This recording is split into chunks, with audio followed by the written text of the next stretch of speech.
Hello there, and welcome to the Sleepy Explorer. I'm glad you've drifted here tonight. Think of this as your soft corner of the universe, a place where science curls up in a blanket, curiosity slips into pajamas, and the infinite sky draws just close enough to rest beside you. The night above is calm and unhurried. Stars sparkle like tiny campfires in the distance, their light crossing oceans of darkness just to find you now. Some of that light began its journey long before humans even knew how to look up, and yet, here it is, meeting your eyes in this very moment. It's humbling, isn't it? To realize that while your day may have been full of little tasks and noise, the cosmos has been quietly unfolding on a scale so vast, it makes the hours on your clock feel almost irrelevant. And don't worry, you don't have to keep track of any of this. There's no quiz at the end. If your eyelids grow heavy and you fall asleep halfway through, that's perfectly fine. In fact, I'll take it as a compliment. If you stay awake, you'll simply carry a new piece of wonder into tomorrow. And since we're here together, I'd love to know, where are you listening from and what time is it in your corner of the world? One of the most beautiful parts of this little community is seeing how it stretches across continents and time zones, all under the same sky. If this journey helps you settle down, you might gently tap the like button or leave a quiet hello in the comments. Subscribing is like leaving a light on in the window. It makes it easier to find your way back when you're ready for another night of starlight stories. Now, above us, the stage of the heavens feels familiar. The moon in her silver roll, planets drifting across the backdrop, constellations holding their patient shapes. But sometimes, so rarely, it almost feels like a secret. An uninvited guest slips onto that stage. A faint glimmer, a line in the dark that doesn't belong. A traveller, not born of our sun, crossing into our neighbourhood as silently as a whisper. Tonight, that guest is called 3I divided by Atlas. Only the third of its kind ever seen. It has already left astronomers wondering, are we simply witnessing a fragment of rock and ice? Or could we, just maybe, be catching the faintest glimpse of something more? The night sky is often compared to a stage, but unlike any theatre you've ever known, its script is written across billions of years. The familiar cast, planets, moons, constellations, rarely change their roles, and yet, every so often, the quiet order is interrupted by an unscheduled guest. To the casual eye, such a visitor might look no different from any other star, but astronomers have learned to listen carefully, to trace the paths of objects across the black, and when they notice one tracing an open curve instead of a neat oval, they recognize the signature. This is no child of the Sunday. It is moving too fast, too free. It has come from beyond, and it will not stay. There's something almost poetic in that, a fragment of ice or stone, dislodged from its distant birthplace, wandering between suns for ages untold. Some astronomers like to imagine them as cosmic postcards, carrying silent messages about the worlds they once knew. Whether or not that's true, the image is a comforting one. Little pieces of elsewhere, brushing past us on their way to somewhere new. And of course, not everyone agrees on the details. Scientists still debate whether the faint accelerations we sometimes see in these visitors are caused by ordinary jets of evaporating ice, or by something stranger forces we don't yet fully understand. That sliver of uncertainty is part of what makes each discovery so magnetic. It leaves space for curiosity to stretch its arms. If you were outside tonight craning your neck toward the heavens, you wouldn't know by sight alone which pinprick of light was the traveller. You'd need patient eyes, charts, and instruments to notice the odd rhythm in its path. But knowing it's there changes the way the sky feels. Suddenly, the darkness above is not just distant suns, it's a thoroughfare, with strangers occasionally gliding past, unseen except by those who know where to look. There is a quiet kind of wonder in realizing that, right now, our solar system is not entirely our own. For a fleeting moment in the endless life of the cosmos, we are sharing this neighbourhood with a visitor that has travelled further than we can easily imagine. Perhaps it is nothing more than a shard of frozen debris, tumbling without purpose. Or perhaps, in drifting so far from its home, it has become something else entirely, a reminder that the universe is not static, not closed, but restless and alive with motion. The very emptiness between the stars is threaded with hidden journeys. You don't need to hold tightly to these thoughts. Let them move as softly as clouds crossing a moonlit sky. If your mind drifts away, that's all right. The story continues whether or not you're awake for every word. The visitor will go on gliding through the dark, indifferent to our wakefulness.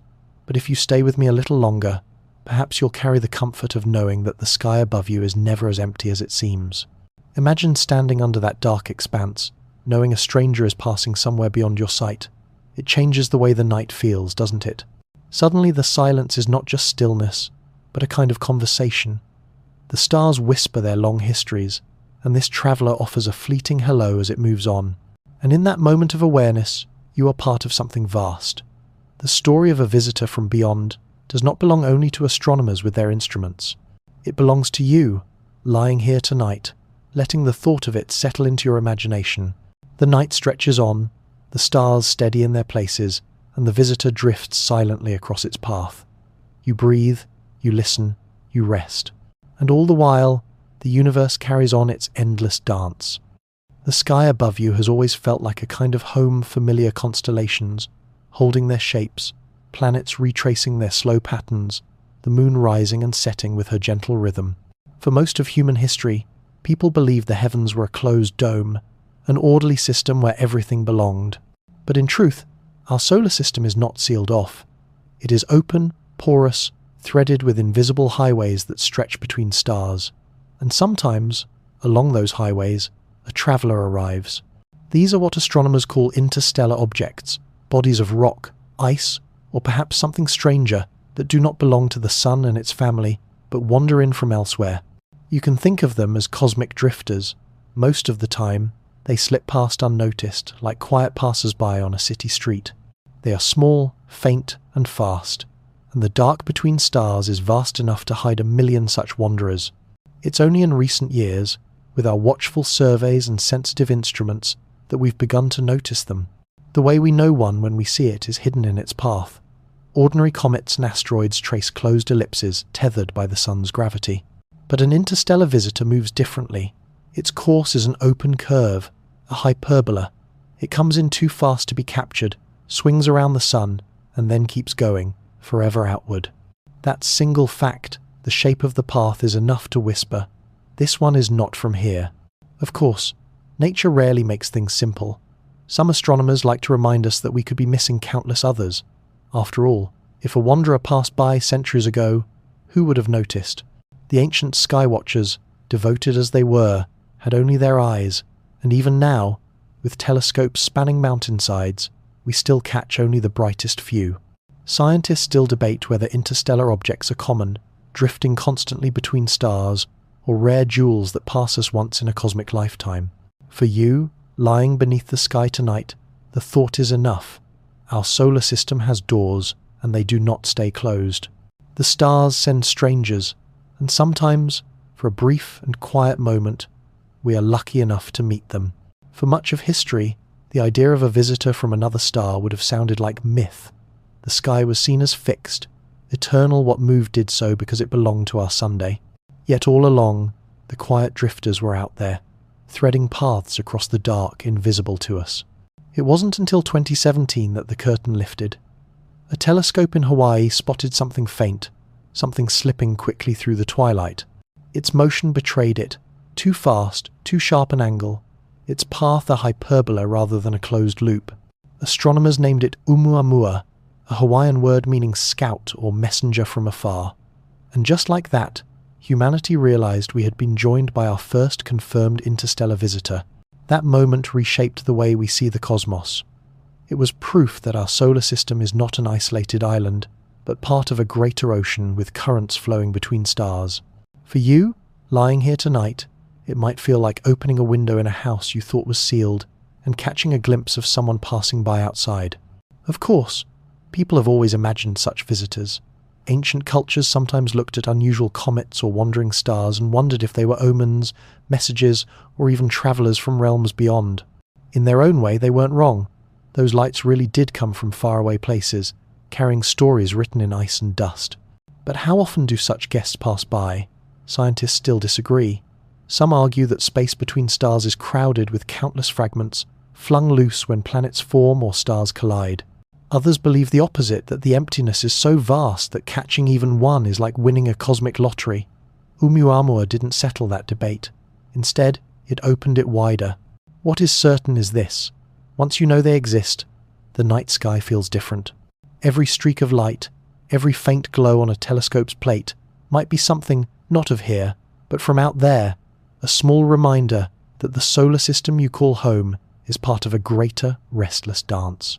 There is something almost tender in the thought that our solar system is not sealed tight. It breathes. It exchanges. Every so often, it allows a traveller to slip through, leaving us with a fleeting chance to notice. For most of these strangers, the journey began in violence, a collision that shattered a planetesimal, a gravitational nudge from a giant world, or the slow unravelling of a comet near its star. Cast adrift, they sailed into the interstellar deep, where distances stretch so far that even light takes centuries to cross. And yet, somehow, they arrive here close enough for our instruments to catch, close enough for us to wonder.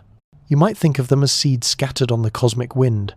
Some fall into nothingness, others drift until they pass through gardens not their own. Whether common or rare, whether fragments or messengers, they remind us that the space between stars is not empty. It is threaded with stories, each one carried by a wanderer we may or may not see. Scientists still wrestle with the numbers. How many of these visitors should pass near us each year, each decade, each age? The truth is, no one knows. We've only just begun to count, and already the mystery feels larger than our answers. But maybe that's part of the beauty. The uncertainty leaves room for you to dream.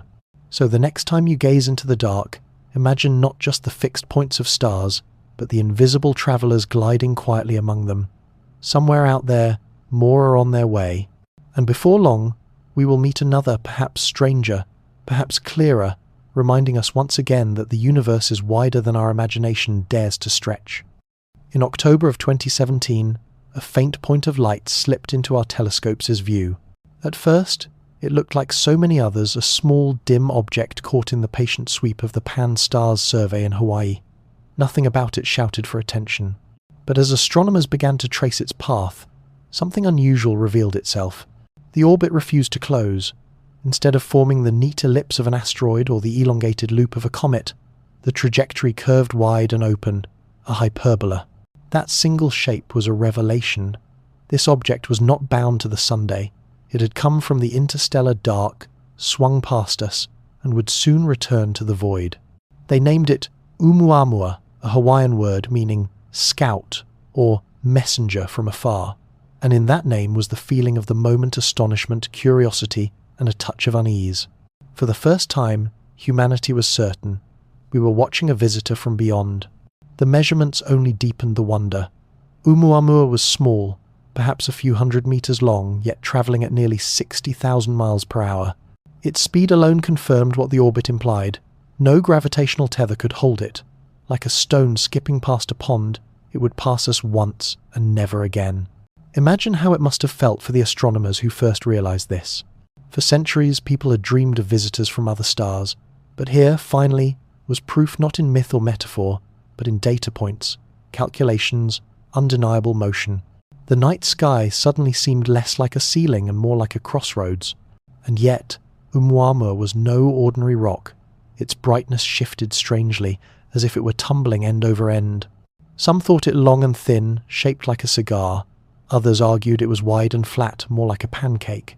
The truth was hidden in shadows and flickers of light, leaving even the best instruments uncertain. Already the debates began. Was this a shard of frozen nitrogen, chipped off a Pluto-like world long ago, a fragment of a comet that had lost its tail? Or here was the whisper that caught headlines. Could it be something else entirely? As astronomers followed Oumuamua across the sky, the puzzle only deepened. Its trajectory bent just enough to suggest a faint push, an acceleration too subtle to be explained by gravity alone. Normally, with a comet, the answer is simple. Jets of vaporized ice act like tiny thrusters, nudging the body outward. But Oumuamua showed no cometary tail, no visible outgassing at all. The space around it remained clean, dark, and silent. That single fact unsettled the tidy categories of our science. A rock should move one way, a comet another. Oumuamua seemed to defy both. Some suggested it might be made of exotic ices that evaporated invisibly, slipping past our instruments. Others speculated it could be a shard of nitrogen ice, a chunk once belonging to the surface of a frozen exoplanet. The explanations multiplied, each elegant in its way, but none entirely satisfying. Meanwhile, its unusual shape teased imaginations. A slender cigar, hundreds of meters long, spinning as it tumbled, or perhaps a thin disk, a cosmic pancake reflecting sunlight at odd angles. The truth remained hidden, and the uncertainty gave rise to wilder ideas. One physicist compared it to a light sail, a sheet so thin and broad it could be pushed by starlight itself. A few even dared to whisper, what if it was built? That suggestion sparked more debate than anything else. Was it possible that Oumuamua was not just a natural fragment, but a relic of technology from elsewhere, an ancient probe, a derelict craft adrift for ages? Most scientists pushed back quickly, reminding the world that extraordinary claims require extraordinary evidence. And yet, the idea lingered in headlines and coffee room conversations because the object itself refused to give simple answers. Scientists still argue whether its strange acceleration was merely an unseen plume of gas or something more peculiar. The lack of clear evidence left a gap, and into that gap, imagination spilled. For some, that was frustrating. For others, it was exhilarating, because in the unknown, wonder has room to grow. For months, astronomers watched as Oumuamua slipped away, growing fainter with every night. By the time most of the world had heard its name, it was already vanishing into the distance, beyond the reach of even our largest telescopes. We were left with only a handful of measurements, a few curves of light, and a mystery too large for certainty. And yet, that fleeting encounter changed us. Until then, the idea of interstellar objects was theoretical, a possibility discussed in papers, imagined in passing. But here was proof, real and undeniable, streaking across our sky.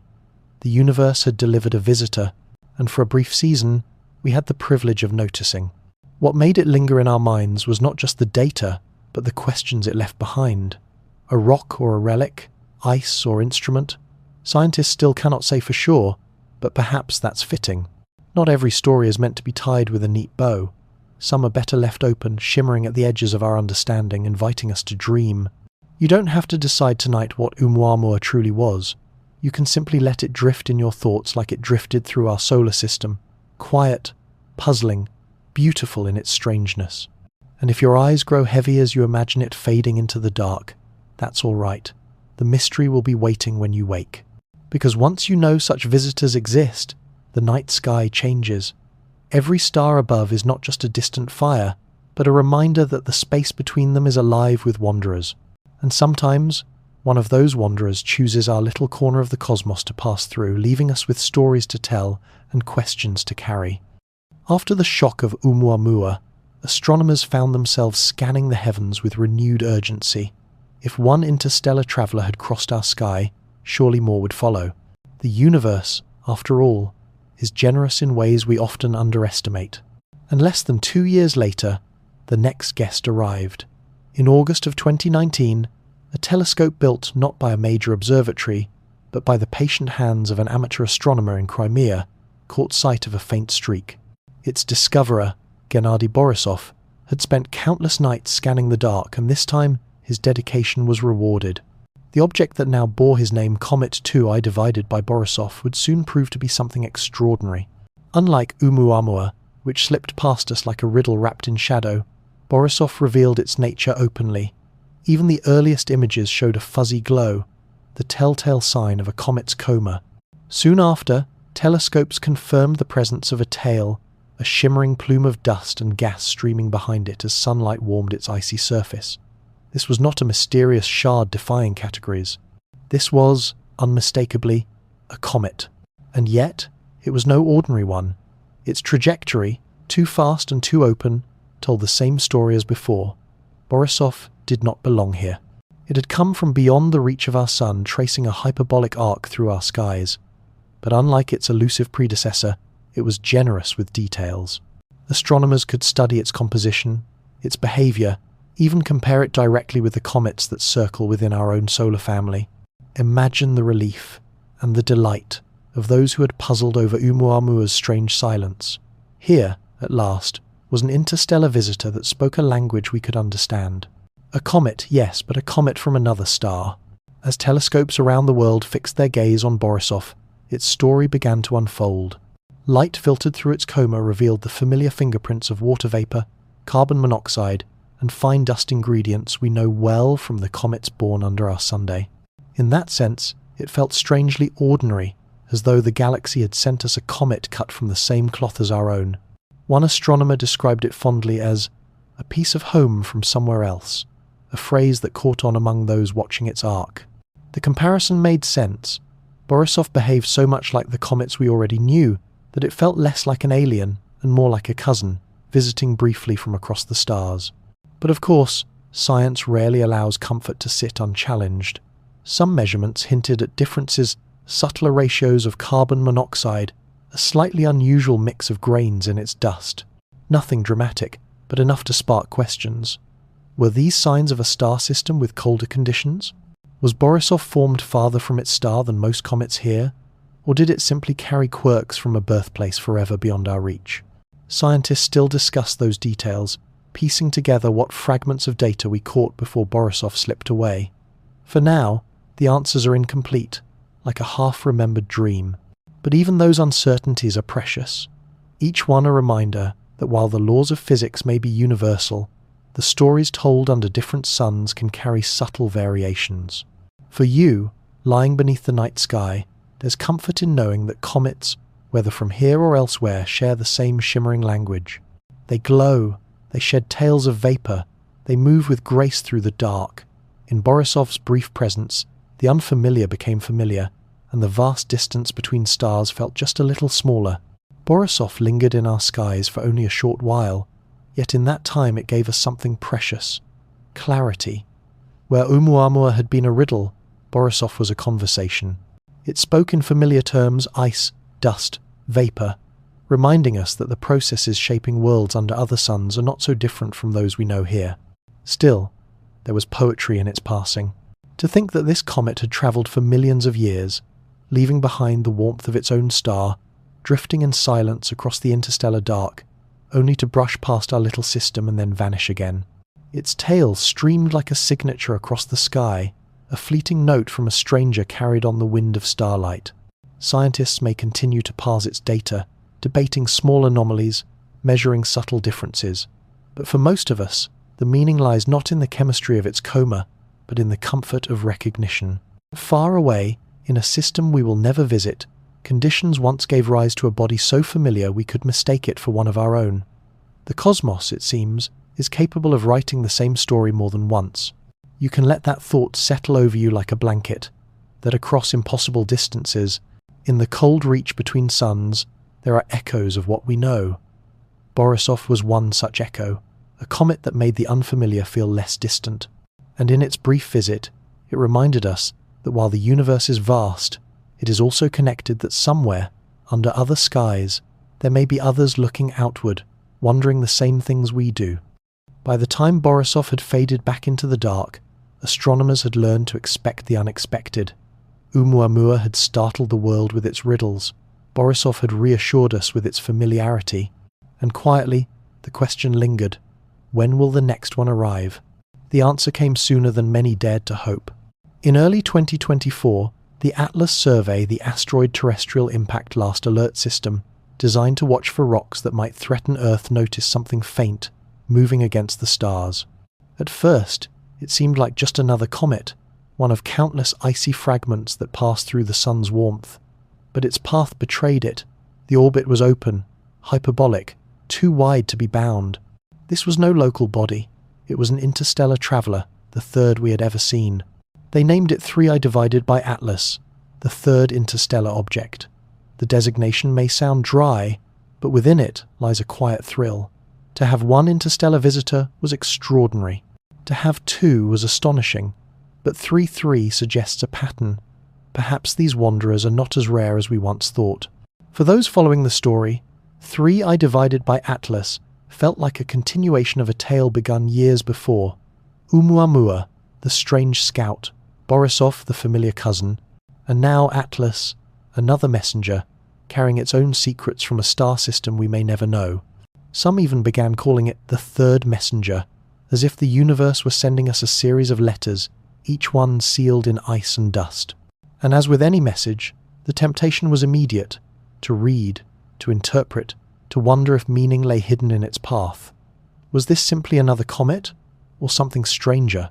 Scientists still debate how much we can truly learn from the faint glow of its coma, the subtle arc of its orbit. What is certain is that for a brief time, the quiet sky grew richer. Another visitor had entered the stage. The first images of 3I divided by Atlas painted a familiar picture. A faint haze surrounded its nucleus, the soft glow of gas released as sunlight warmed its icy skin. Soon, telescopes confirmed what many suspected. This was a comet, wearing the same luminous veil as so many we had catalogued before. And yet, even in that familiarity, it carried a strangeness. Its coma seemed delicate, as though draped in a thinner mist than usual. The tale it trailed behind was subtle, a whisper rather than a shout. One astronomer poetically described it as a traveller wrapped in fog, an image that spread quickly through conversations about the discovery. It was easy to picture, a wanderer cloaked in its own faint breath, passing through our neighbourhood like a guest reluctant to announce itself. Still, the numbers told a clear story. Its velocity was far too high for any comet born under our sunday. Even if every planet in the solar system had tugged at it, they could not have hurled it onto such a path. Its course was a signature of the interstellar, in from afar, past the sun, and outward again into the endless dark.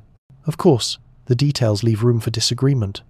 Some scientists argue that the data we gathered, though precious, is too sparse to know exactly what 3I divided by Atlas is made of.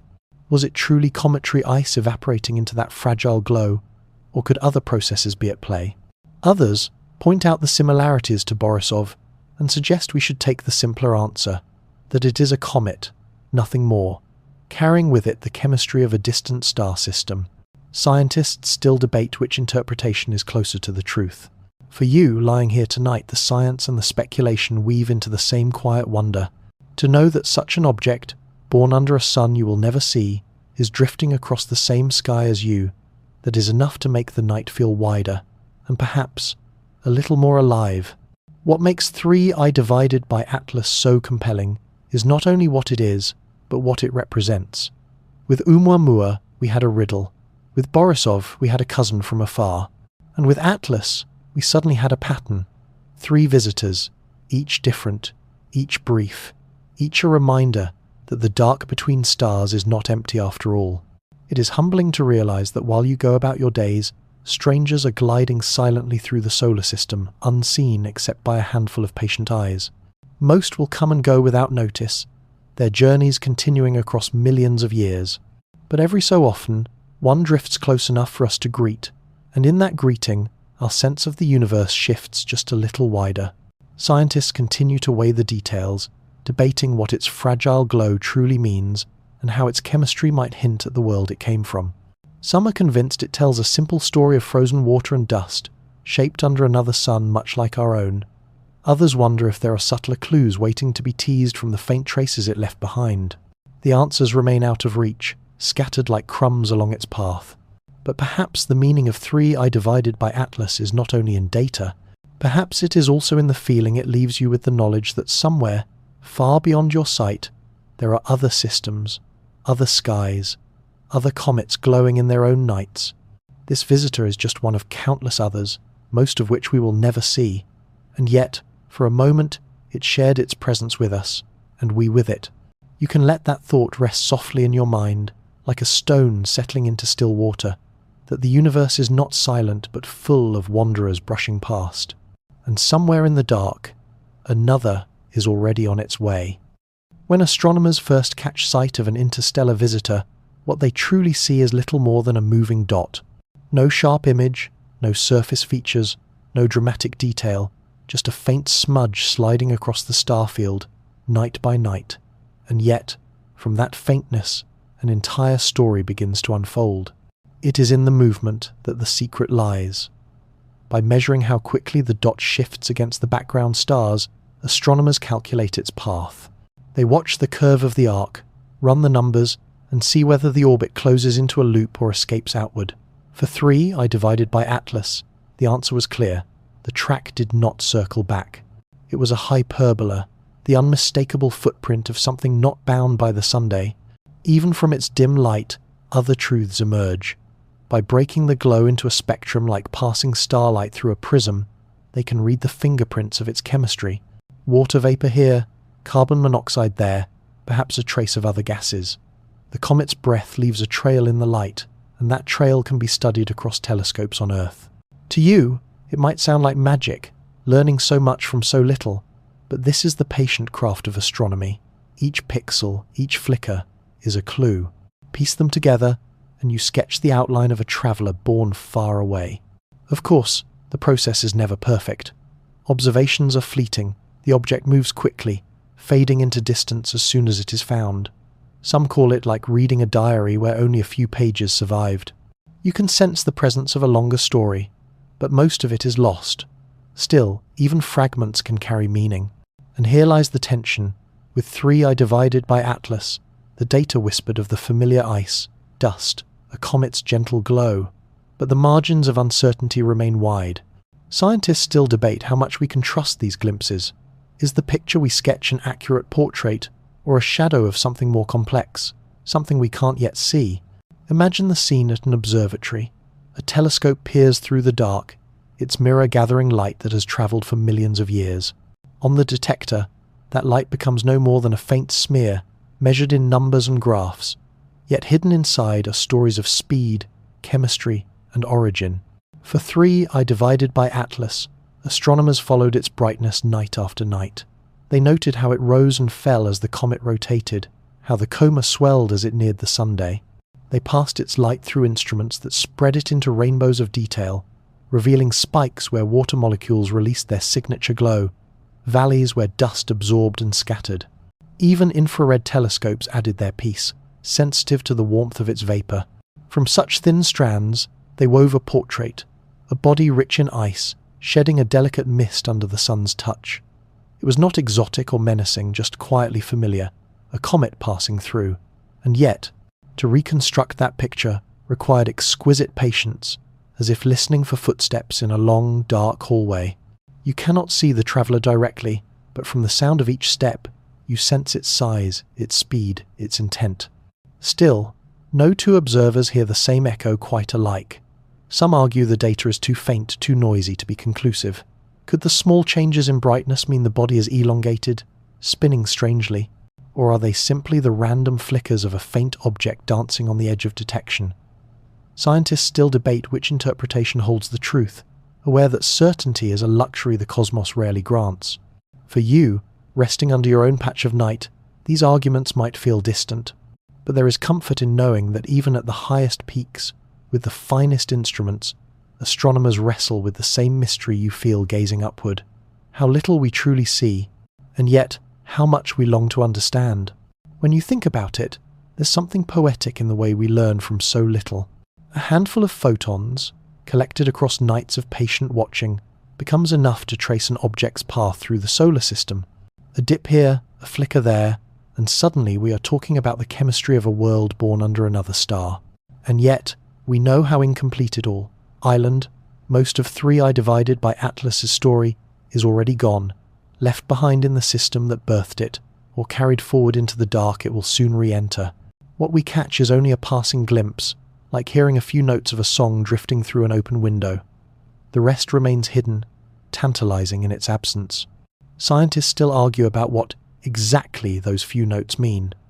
Are we reading them correctly, or are we mishearing the tune? Perhaps our models will sharpen in the years to come, and we'll look back on 3I divided by Atlas with clearer understanding. Or perhaps it will remain a mystery, its truths forever wrapped in silence.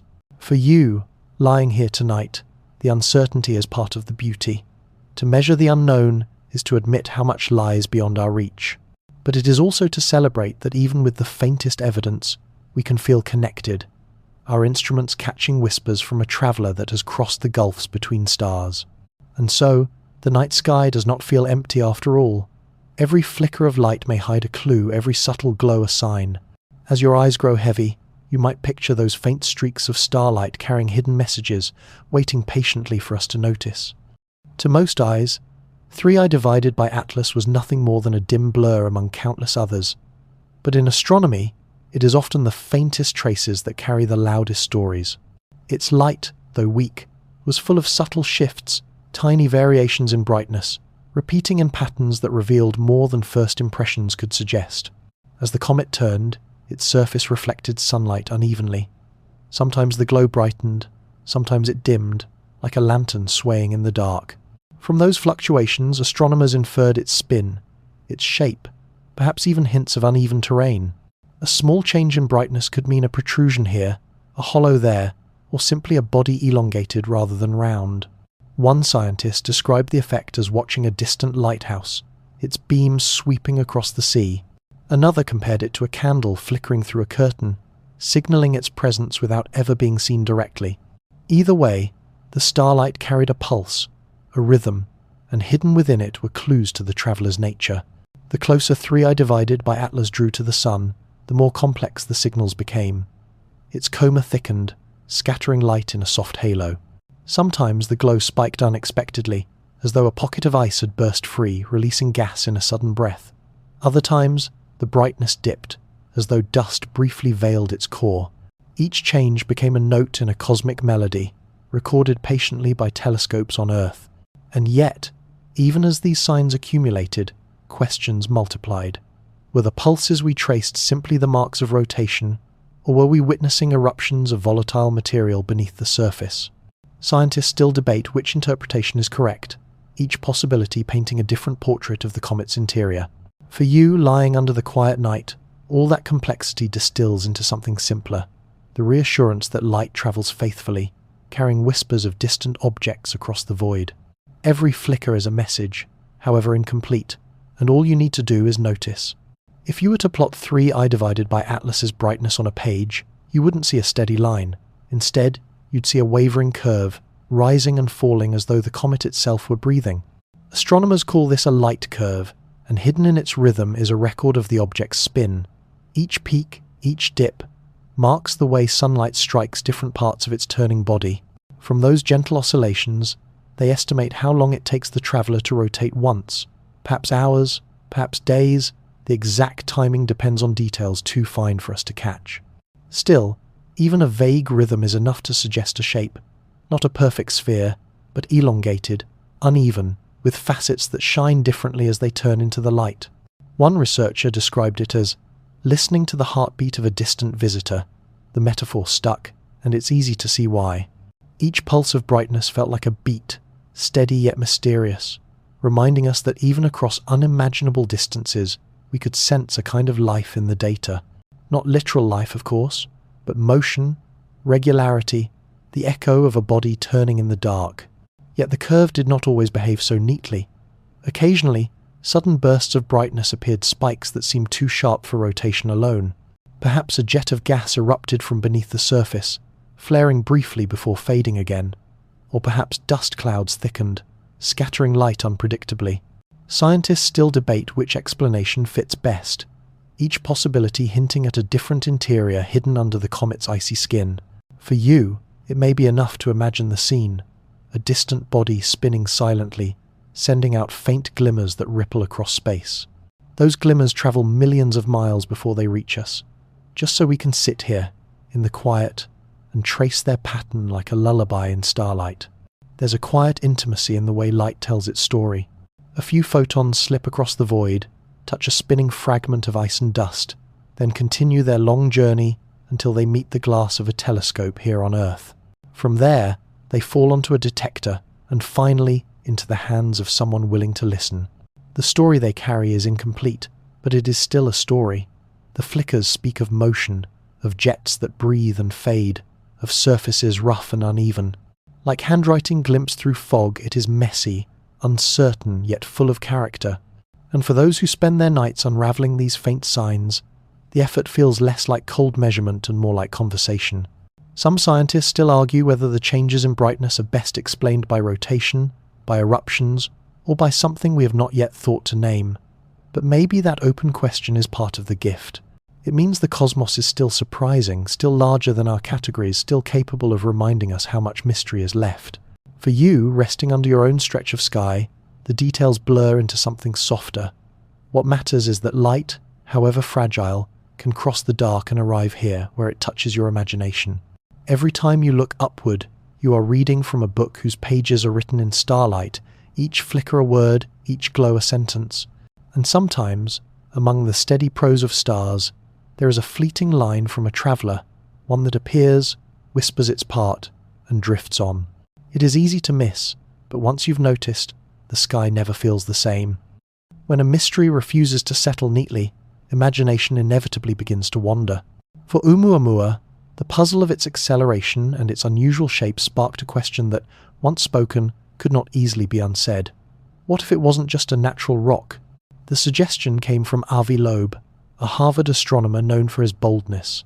He proposed that Oumuamua's thin, elongated form and unexplained motion could be the hallmarks of something artificial, a light sail, perhaps, drifting on starlight like a ship on wind.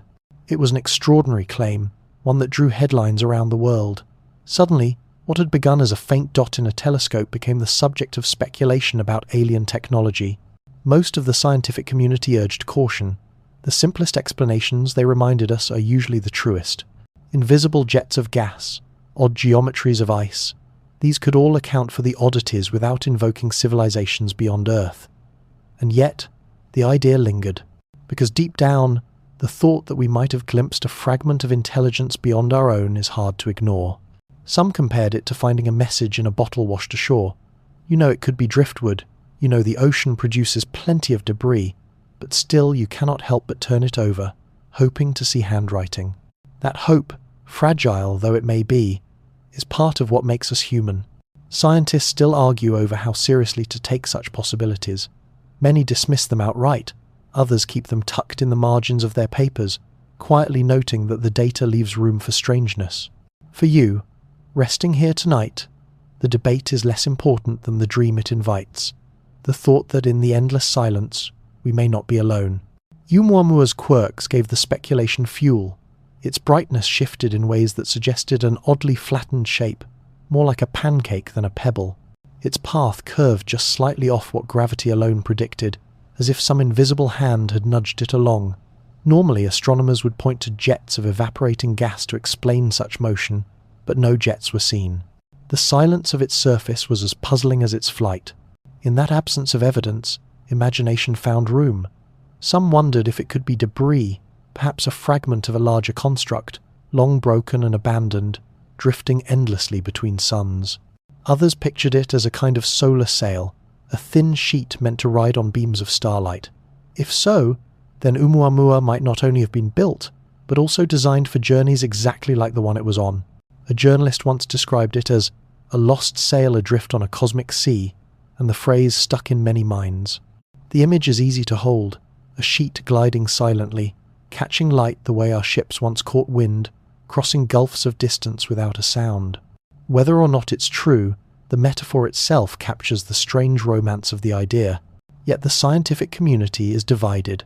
Some researchers argue that entertaining alien explanations too freely risks undermining credibility. Better to focus on natural processes, however exotic, than leap to extraordinary claims.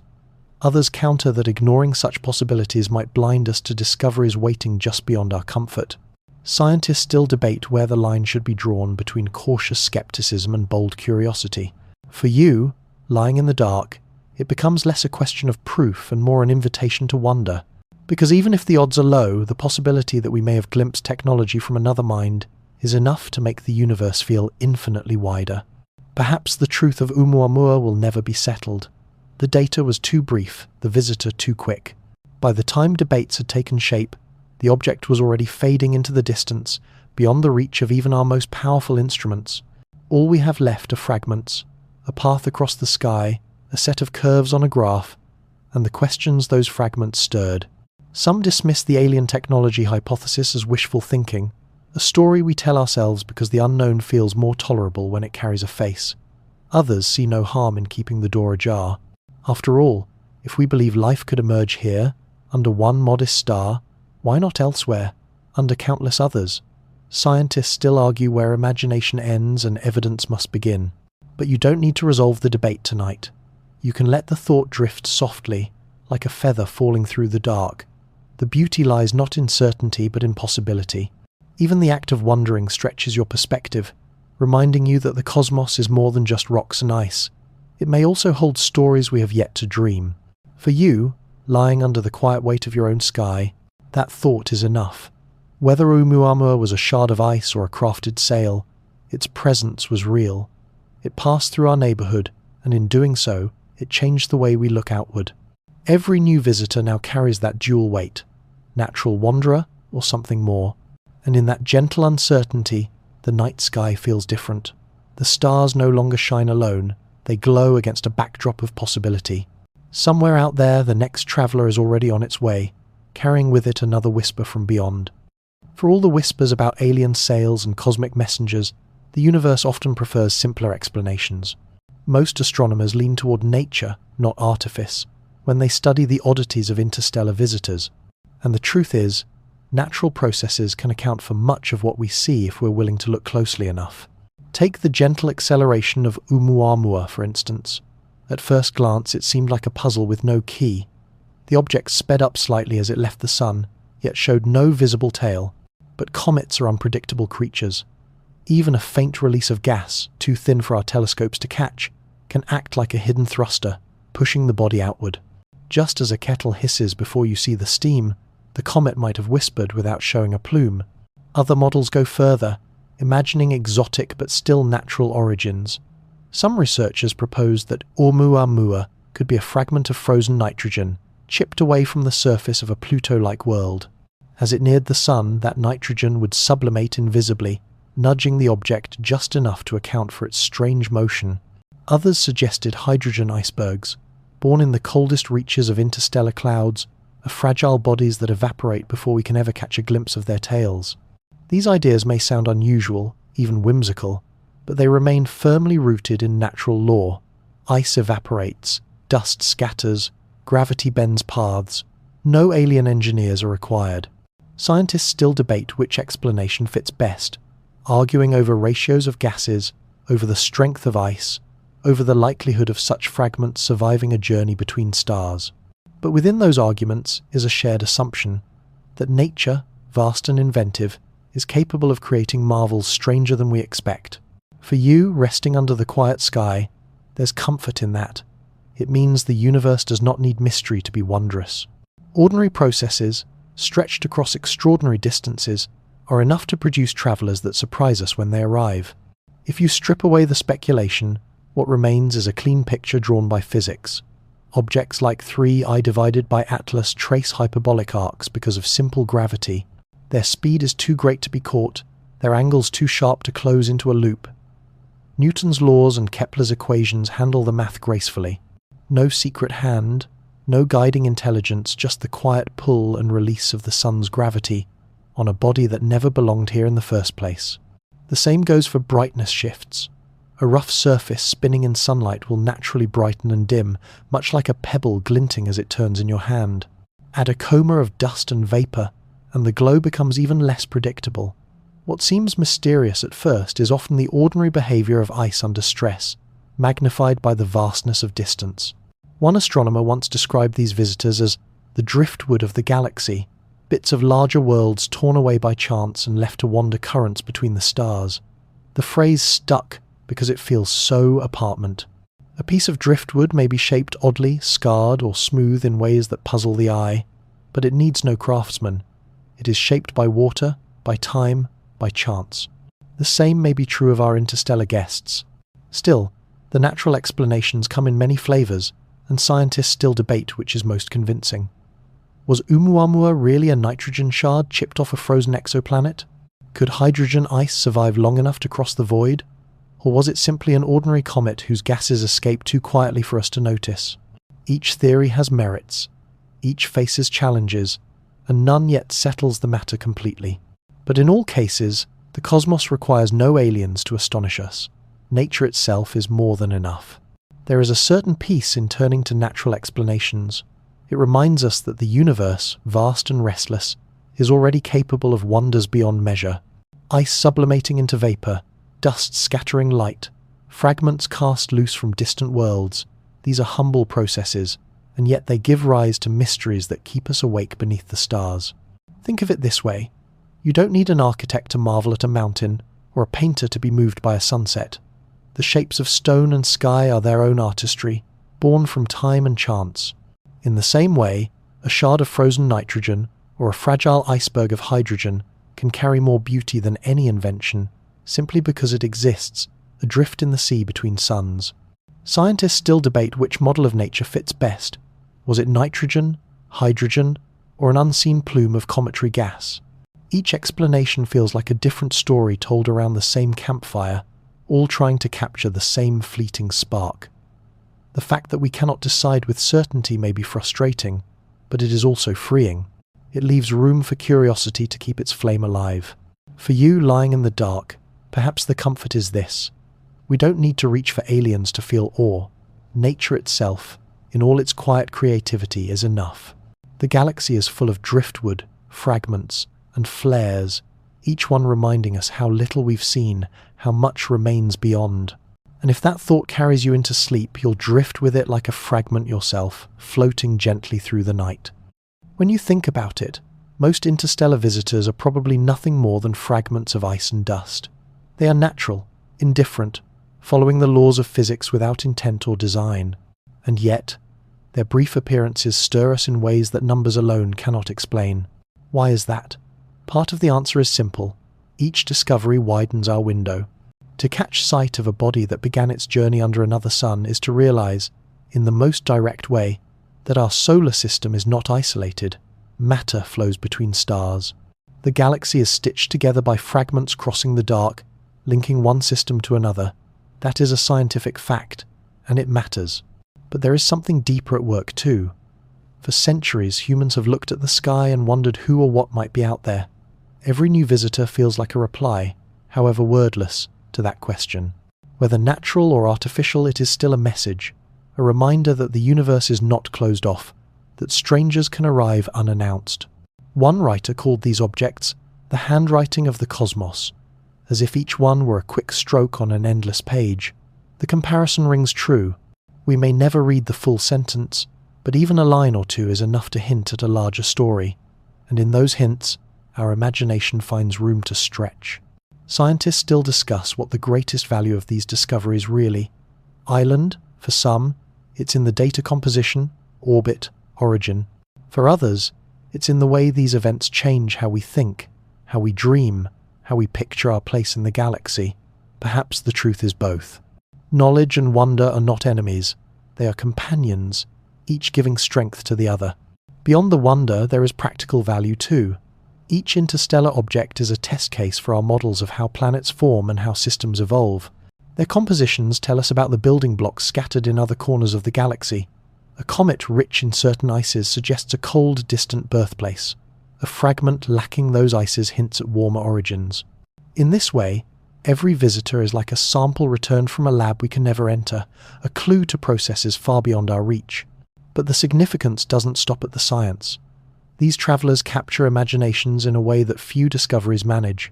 Someone once described them as postcards from distant stars, sent without address, drifting for eons before arriving by chance in our sky. The metaphor lingers because it feels true. In their sudden appearance, we sense both distance and connection, the vast gulf and the unexpected bridge across it. And it is here that debate continues, not about the chemistry of a coma, but about the meaning of the encounter itself. For some researchers, the real treasure lies in how these discoveries inspire curiosity in millions who may never read a scientific paper. For others, the treasure is in the precision of measurements, the careful parsing of faint data. Scientists still disagree about which is more important, the knowledge gained or the dreams sparked. For you, lying beneath the quiet rhythm of your own night, it hardly matters which side is right. What matters is the way your thoughts expand when you picture an object born under another star, moving silently above you. In that picture, the universe becomes less abstract, less distant. It feels alive, full of threads weaving between systems, full of stories waiting to brush against our own. Perhaps the real gift of these visitors is not the answers they bring, but the questions they leave behind. A comet from another star may tell us something about ice and dust, about orbits and chemistry. But more than that, it tells us that the universe is not silent. It reminds us that the boundaries between systems are porous, that fragments can travel, that stories can cross the void. Some argue the value lies in inspiration alone, that the sight of a faint, fleeting traveller expands our sense of belonging to the cosmos. Others insist the measurements themselves are enough, that data, however slim, is the lifeblood of discovery. Scientists still debate which view holds more weight, but in truth, both are necessary. Knowledge sharpens our understanding, while wonder keeps us searching. For you, the listener, the distinction hardly matters. Whether you drift into sleep or stay awake to follow every word, you carry with you the sense that the universe is not static. It is restless, alive, filled with motion, and within that motion, every so often, something brushes close enough to remind you of the vastness you're part of. So, even if tomorrow's headlines declare 3 I divided by Atlas, nothing more than ice and dust, the mystery still matters. It matters because it touched your imagination tonight. It matters because it whispered across light years just to cross paths with us. And it matters because, for a brief time, we looked upward together and felt the universe leaning a little closer. Every interstellar visitor raises the same quiet question. If the galaxy is filled with wanderers, might it also be filled with minds? If fragments of ice and dust can travel between stars, why not signals, ships, or signs of life? The thought is irresistible, and yet, when we look outward, what greets us most of all is silence. This is the essence of what scientists call the Fermi paradox. The galaxy is old, the stars are many, and planets are plentiful. By the numbers alone, it seems almost certain that life has emerged elsewhere, perhaps even intelligence, and yet, in all our listening, we have heard nothing definitive. No clear signals, no unambiguous evidence. The stars burn steadily, and the void between them remains mute. For some, this silence feels eerie, like standing in a crowded room where no one speaks. For others, it feels expected after all. Even if voices exist, perhaps they are too far, too faint, or too fleeting for us to notice. The paradox lies in the gap between expectation and reality. The math says we should not be alone, but the sky tells us nothing. One of the more whimsical theories to address this is called the zoo hypothesis. It imagines advanced civilizations watching us the way visitors watch animals in a preserve, observing quietly, choosing not to interfere. Like creatures in an exhibit, we might be surrounded and never know it. It is a strange comfort, and an unsettling one too. Scientists still argue over which explanation makes the most sense. Are we not listening carefully enough, or are we listening in the wrong way? Is the silence real, or simply an artifact of our limited perspective? For now, the answers remain as distant as the stars themselves. But lying under your own patch of sky, the silence can feel profound. It reminds you that in the great theatre of the cosmos, the pauses are as important as the music. Over the years, many explanations have been offered for the cosmic silence. Some are rooted in sobering logic, others in imaginative speculation, and all of them reveal something about the way we see ourselves. One idea is called the Great Filter.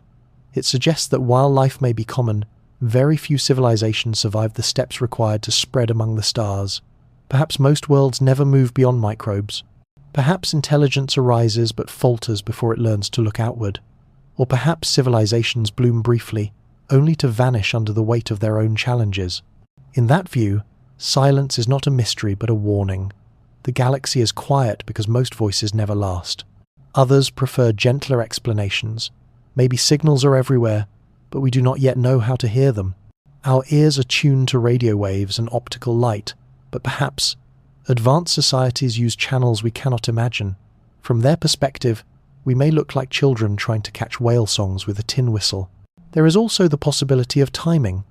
Civilizations might rise and fall across millions of years, their moments of communication brief compared to the lifespan of stars. To miss them would be as simple as walking into a forest the day after a firefly season has ended, still, quiet, as if the lights had never been there. Scientists still debate which scenario is most plausible. Some see silence as evidence of scarcity, others see it as proof of our own immaturity as listeners. For you, resting in the dark, the debate can be folded into a simpler picture. We are sitting at the edge of a vast ocean, scanning the horizon, waiting for a glimmer of light. Every wave carries the chance of a message, but for now, the surf rolls in without reply. Silence, after all, is not the same as absence. It may be a pause before a voice, or the distance between notes in a melody. The cosmos offers us no clear answer, only a vast stillness that we are left to interpret. Some hear that stillness as loneliness, others hear it as possibility, the space in which the first reply has yet to arrive. Perhaps we are too early, the first sparks in a galaxy that has not yet caught fire, or perhaps we are too late, and the embers of countless civilizations have already cooled to ash. Or perhaps we are right on time, listening at the shore while the tide gathers a message still on its way. Scientists still argue over which of these stories, if any, is closest to the truth. For you, lying quietly beneath your own stretch of sky, the silence becomes personal. It asks you to listen, not just with instruments but with imagination. Every star you see is a possible home. Every faint glimmer could, in some other time, hold watchers of their own. And even if none ever answer, the act of listening makes the night richer. So when you gaze upward and hear nothing, remember that silence itself is part of the conversation. It frames the questions, steadies the wonder, and leaves space for dreams. And as your eyes grow heavy, you can let that silence carry you into sleep, vast, quiet, and full of possibility. Long before telescopes, long before equations and orbit diagrams, people looked upward and saw visitors in the sky. A comet flaring suddenly across the night, a star that appeared where none had been before. These were events that stirred both awe and fear. Without instruments to measure, they relied on stories to carry meaning. And in those stories, the sky was alive with guests. Ancient Chinese astronomers had a phrase for them, Ke-shing, guest stars. To them, a sudden light was not just a phenomenon but a visitor, unpredictable, powerful, and worthy of careful record. They etched their sightings onto bamboo slips and silk scrolls, notes that survive even now. Some of those records describe what we now know were comets, supernovae, or meteor storms. But to their eyes, they were guests from beyond, slipping into the celestial household without invitation. In other parts of the world, comets were cast as omens. To the Romans, a blazing tail might herald the fall of an emperor. To the Maya, it could be a sign of shifting cycles, moments when the calendar itself seemed to shiver. For the Norse, fiery streaks belonged to the weapons of gods, sparks from cosmic battles overhead. Each culture heard a different whisper, yet all agreed on one thing. The night sky had visitors, and their arrival mattered. Even in more recent centuries, the arrival of something strange overhead drew attention far beyond science. When Halley's Comet blazed in 1910, newspapers carried both fascination and panic. Some sold comet pills said to protect against poisonous gases in its tail. Others wrote of destiny and transformation, as though the comet were a messenger sent specifically for that generation. Scientists still debate how literally we should read these ancient accounts. Were they careful records of genuine events, or symbols woven into myth? Perhaps they were both, history and metaphor intertwined. What matters is that for as long as humans have watched the sky, we have treated its surprises not as mere accidents, but as encounters with visitors, with omens, with mysteries we long to understand. The whispers came from every corner of the world. In Mesopotamia, priests tracked the heavens with meticulous care, carving cuneiform tablets that linked sudden stars with the fate of kings. A bright comet might foretell war. A meteor storm could mean the rise of a rival power. To them, the sky was a divine ledger, each visitor a line of prophecy written in fire. The Greeks, too, wrestled with the meaning of these celestial guests. Aristotle once argued that comets were atmospheric, mere exhalations of the earth. Yet others suspected they were part of the heavens, proof that the firmament was not as unchanging as philosophers wished. Even in doubt, the sense of visitation lingered. A comet was not just an object, it was an arrival. In ancient China, the tradition of guest stars stretched across centuries. Records describe luminous events that we now identify as supernovae explosions so bright they rivaled the moon. The chronicles speak of stars that appeared suddenly, burned for weeks, then faded forever. To the court astronomers, these guests were omens, signs that heaven was speaking to the emperor. And yet, by recording them carefully, they also preserved data that modern scientists still use to confirm the dates of ancient supernovae. Elsewhere, the whispers grew more personal. In some Native American traditions, meteors were seen as spirits descending to Earth, messengers bridging sky and soil. Polynesian navigators treated bright comets as signals of voyages to come, weaving them into the lore of the sea. Across cultures, the sudden visitor was never neutral. It always carried meaning shaped by the needs and fears of those who watched. Scientists still debate how to classify these old stories. Should we see them as primitive astronomy, clumsy attempts at explanation, or should we honor them as poetry and philosophy, ways of linking the human story with the grander rhythms above? Perhaps they are both, truth wrapped in myth, observation infused with imagination. For you, listening now, the continuity is clear. Just as we marvel at 3 divided by Atlas, or Oumuamua, so too did our ancestors marvel at their own visitors. The language has changed, but the wonder remains the same. Looking back, it is striking how much we owe to those who first wrote of visitors in the sky. Ancient chronicles that once seemed like superstition have in some cases proven invaluable. Chinese records of guest stars line up with supernova remnants we can still see today. Medieval notes of a returning comet were later matched to Halley's orbit. What was once omen is now data, a thread connecting fear and wonder with the precision of modern science. One historian called these texts the archives of the sky, a phrase that feels fitting. They are memory made durable, whispers from eyes long gone, preserving glimpses of events we can no longer witness. And in those whispers, we hear echoes of our own reactions today. The same astonishment, the same urge to interpret, the same sense that visitors from above carry meaning beyond their brief glow. Of course, scholars still debate how much of these accounts are literal and how much are shaped by imagination. Did people truly see what we think they saw, or did myth reshape their memory? Perhaps both. What matters is that their stories kept the sky alive in human culture. They transformed raw observation into meaning, into narrative, into something worth passing down. And here we are, still doing the same. Our tools have grown sharper, our language more technical, but the feeling is unchanged. When Oumuamua appeared, headlines called it a visitor. When Borisov blazed, we said it was a cousin from afar. When Atlas was found, some named it a messenger. The metaphors are ancient, the awe is timeless. So as you drift tonight with these stories in your mind, you can feel the presence of all those who once looked upward in wonder. Across centuries, across cultures, the sky has been a stage for arrivals and departures, for omens and questions. And whether we call them myths or measurements, the visitors remain the same.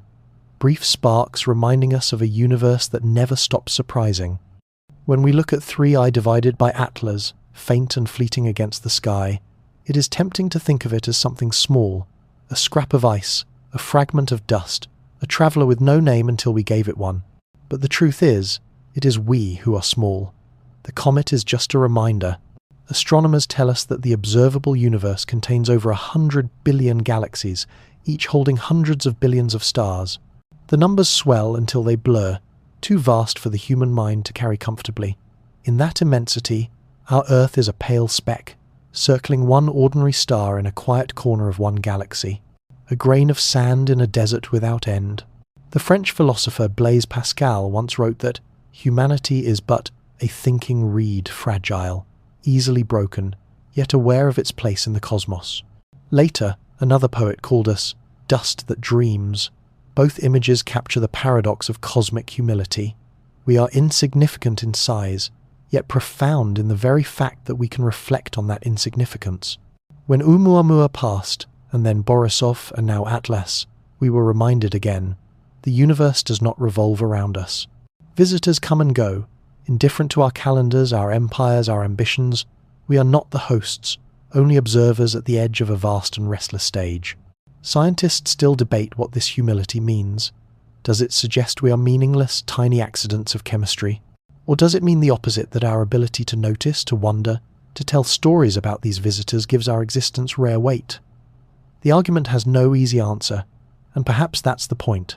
The cosmos offers us the question, and we must choose how to live inside it.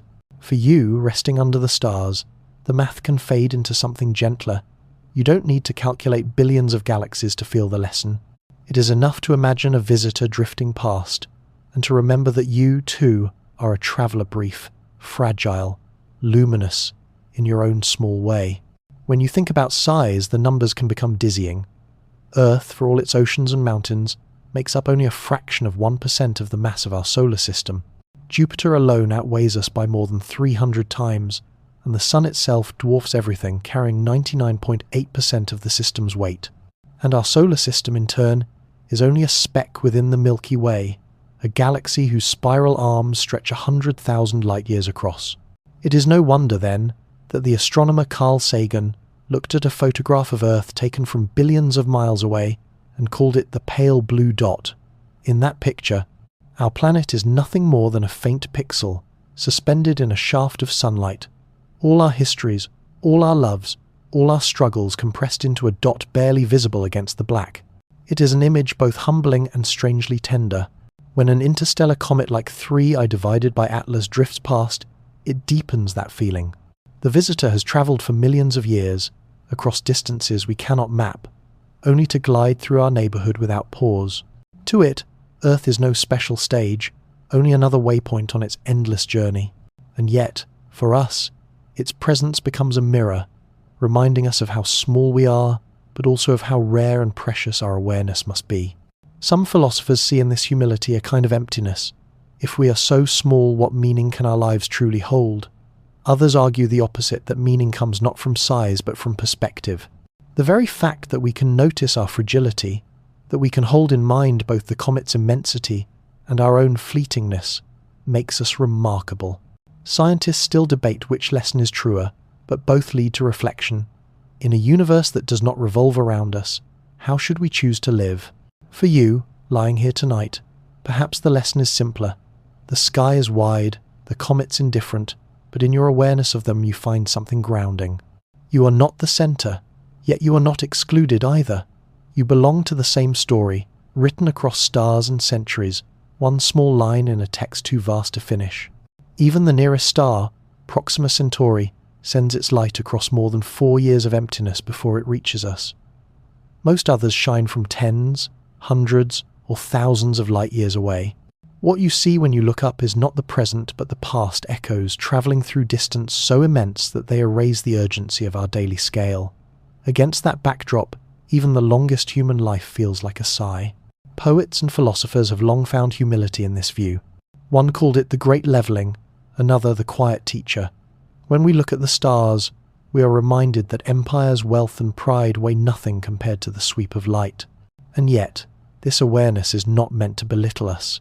It is meant to soften us, to remind us that being small does not mean being meaningless. Some argue that our smallness is tragic, that it shows how fragile, how fleeting, how easily erased we could be. Others insist it is what makes us precious.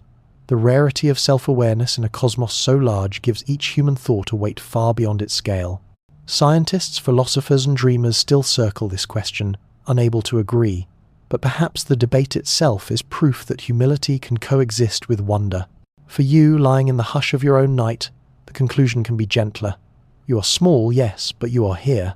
You share your breath with the trees, your heartbeat with the tides, your curiosity with the stars. And when a traveller like 3I divided by Atlas passes, it does not notice you, but you notice it.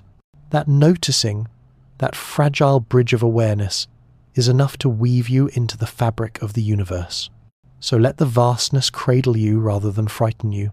The sky is endless, but it holds you too, as surely as it holds comets and galaxies, and in that thought you may find rest. The story of 3I divided by Atlas, and of the visitors before it, is not only about the objects themselves, it is also about us, our hunger to know, our refusal to stop listening, our belief that the next answer may be just beyond the horizon. For decades, radio telescopes have swept the skies, combing the static for a signal not made by nature. The search for extraterrestrial intelligence, SETI, has stretched ears across continents, listening for whispers among the stars. So far, no confirmed reply has come. And yet, the listening continues. Night after night, year after year, the silence does not discourage. It sharpens the longing. At the same time, our eyes have grown sharper. The James Webb Space Telescope now peers at exoplanets light years away, sifting their atmospheres for gases that might hint at life.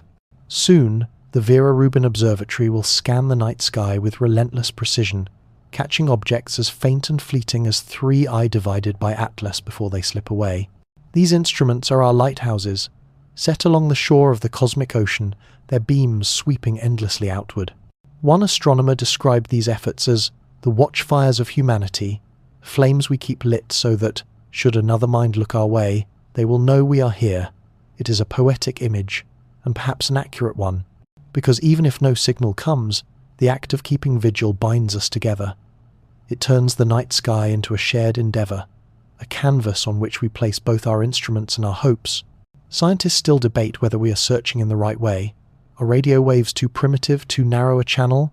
Should we look instead for megastructures, for artifacts, for subtle anomalies in starlight? The methods may change, but the yearning remains the same. For you, resting beneath your own patch of night, that yearning may feel familiar. It is the same restlessness that once drove sailors to follow stars across oceans, the same curiosity that made ancient watchers record comets on bamboo and stone. It is the simple, stubborn desire to know if we are alone. The search has taken on many forms. Breakthrough Listen, the most ambitious SETI program yet, has scanned millions of stars with giant radio dishes, hoping to catch even a faint murmur of technology. Other teams sift through the delicate wobbles of starlight to detect exoplanets, each wobble hinting at a new world where life might take root.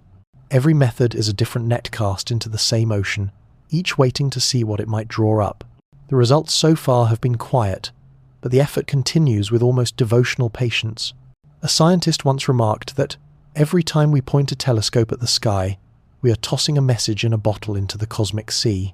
Most bottles vanish into the waves, but all it takes is one to be returned, and the silence of centuries would be broken.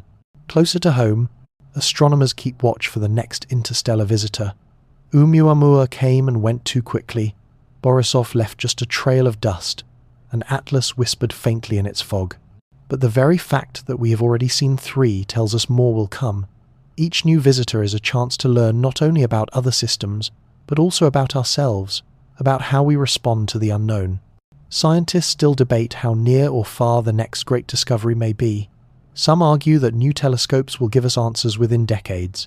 Others warn that we may need centuries, even millennia, to find clear proof of life beyond Earth. But either way, the search is its own kind of reward. It keeps us looking upward, keeps us humble, keeps us connected to the sky. For you, lying here tonight, the search may feel less like science and more like a ritual. We listen, we wait, we wonder.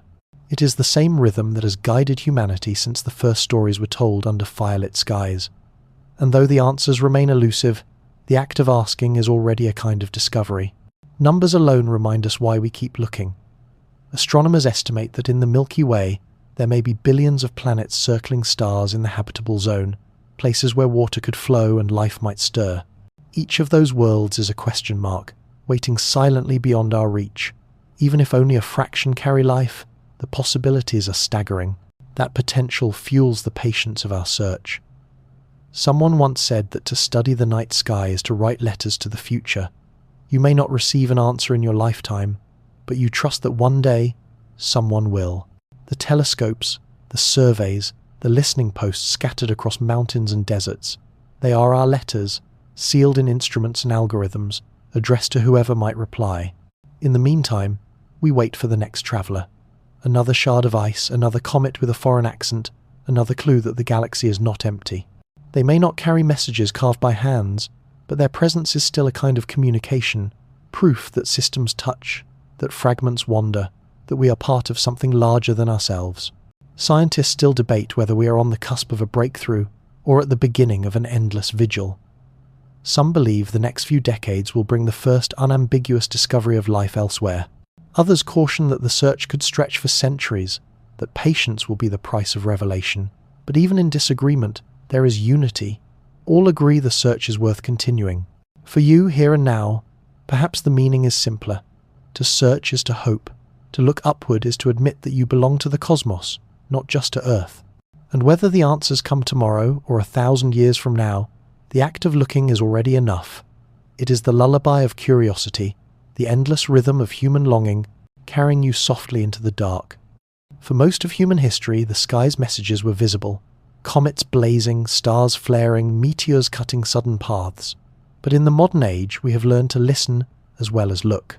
With radio telescopes, our ears stretch far beyond the reach of sight, tuned to frequencies that carry whispers across the galaxy. And every so often, in that ocean of static, something curious appears. The most famous of these moments came in August of 1977, when an astronomer named Jerry Ayman was monitoring data from the Big Ear radio telescope in Ohio. Among hours of routine numbers, one line stood out, a sudden spike in signal, sharp and unmistakable, lasting 72 seconds. In surprise, Ayman circled it in red pen and wrote beside it a single word, "Wow." The name stuck. What made the "wow" signal so intriguing was its silence on either side. It appeared once and never again. It came from the direction of the constellation Sagittarius, yet no known star or planet there explained it. It matched the kind of signal scientists thought an intelligent transmitter might produce: strong, narrow, steady. And then it was gone. No telescope has ever heard it again. For decades, the "wow" signal has been both inspiration and frustration. Some say it was a stray reflection, a trick of Earth's own transmissions bouncing oddly. Others argue it could have been a comet, though evidence is thin. Scientists still debate whether it was nothing more than an accident or the closest we have ever come to hearing another mind. For you, lying here tonight, the details matter less than the image. A sudden voice in the static, calling out once across the dark and then vanishing. Like a dream half remembered in the morning, it lingers because it felt so real, even if it cannot be explained. Decades after the "wow" signal, another mystery arrived, this time not as a single anomaly, but as a repeating enigma. In 2007, while combing through archival data, astronomers discovered a burst of radio energy unlike anything seen before. It lasted only a few milliseconds, yet in that instant it released as much power as our sun emits in an entire day. They named it, simply, a fast radio burst, or FRB. Since then, more have been found, dozens, then hundreds, scattered across the sky. Some appear only once, vanishing forever like cosmic sparks. Others repeat, irregularly, as though a hidden beacon were pulsing through the void. To this day, their exact origin remains uncertain. Natural explanations lead the way. Most scientists point to magnetars, neutron stars with magnetic fields so intense they can twist space itself. In their violent flares, radio bursts could be launched across galaxies, each one flashing like lightning on a scale we cannot fathom. Others suggest collisions between stars, or the collapse of massive structures. These scenarios fit the raw power of FRBs, grounding them in known extremes of physics. But the puzzle is not entirely settled. A few researchers have allowed themselves to wonder, could some FRBs be artificial? After all, a repeating burst, regular as a heartbeat, carries the cadence of intention. One scientist half-joked that they might be the cosmic Morse code of advanced civilizations. The idea is not mainstream, but it lingers, if only because the mystery refuses to close. Scientists still debate the matter fiercely. Each new detection fuels arguments. Is this evidence of natural chaos, or a faint trace of something stranger? The consensus leans toward nature, yet the allure of another possibility remains. For you, listening tonight, it may help to picture FRBs not as cold data points, but as sudden bells ringing across the galaxy. They toll without warning, their echoes racing through space to reach us. And whether they are born from collapsing stars or crafted by unseen minds, their song is enough to make the universe feel alive. By now, hundreds of FRBs have been catalogued. Some blaze from billions of light years away, meaning they began their journey long before Earth even knew complex life. Others repeat with curious rhythms, as if refusing to be forgotten. And through it all, the origin remains uncertain, a riddle suspended between physics and imagination. One astronomer once described these bursts as knocks on the cosmic door. The image is hard to resist. Each flash is like a sudden rap echoing across the void, and we sit inside our little house of stars, wondering who or what might be knocking. Most scientists hold to natural causes, pointing to neutron stars, magnetars, or other extreme engines of energy. That explanation fits the data best. But even so, a quiet debate continues. Could the regular pulses, the repeating signals, hint at more? Scientists still disagree, some urging patience, others urging boldness. For you, resting tonight, the labels matter less than the feeling. Imagine lying in the dark and hearing a faint sound at the edge of hearing, not enough to wake you fully, but enough to remind you that you are not alone in the silence. That is what these signals are, faint reminders that the cosmos is active, restless, and full of voices, even if we do not yet know whose they are. So, we keep listening. Through static and silence, through bursts and mysteries, we lean toward the stars, hoping the next signal will carry an answer. And even if it never comes, the act of listening is its own reward, a reminder that curiosity is what keeps us awake beneath the night sky.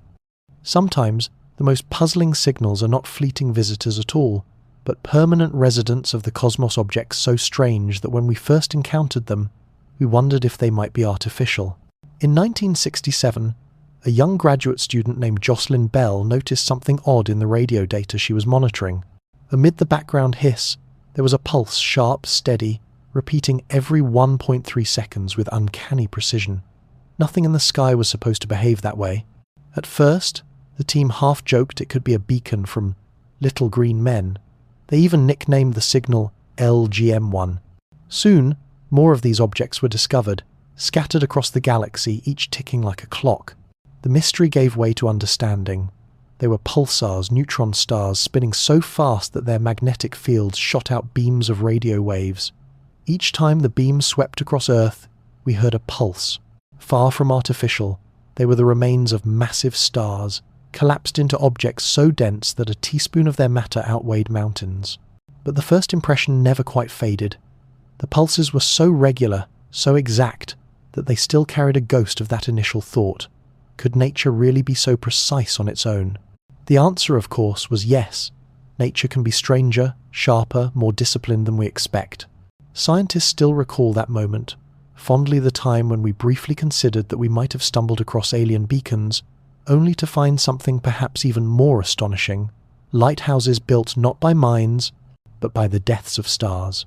For you, listening tonight, the story carries its own lullaby. Imagine lying in the dark while, across the galaxy, countless pulsars tick steadily, like cosmic metronomes keeping time for the universe. Each one is a reminder that order can emerge from chaos, and that what first looks alien may simply be nature, revealing a new face. Not long after pulsars, another mystery lit up the sky. In the early 1960 seconds, astronomers discovered points of light that looked like stars but defied all expectation. Their spectra were bizarre, their brightness far too intense. At first they were simply called quasi-stellar radio sources, or quasars, because they seemed like stars but radiated in ways no star ever could. What made them so unsettling was their scale. These pinpoints of light, when measured carefully, turned out to lie billions of light years away, and yet they shone with the brilliance of entire galaxies, sometimes 1,000 times brighter than the Milky Way itself, compressed into a space no larger than our solar system. How could something so small burn with such impossible power? For a while, the questions piled up faster than the answers. Some wondered if these strange sources might be artificial, massive beacons built to announce presence across the cosmos. Others suggested exotic forms of matter or undiscovered laws of physics. The idea that they were natural seemed almost too mundane to explain such extravagance. Eventually, the puzzle unraveled.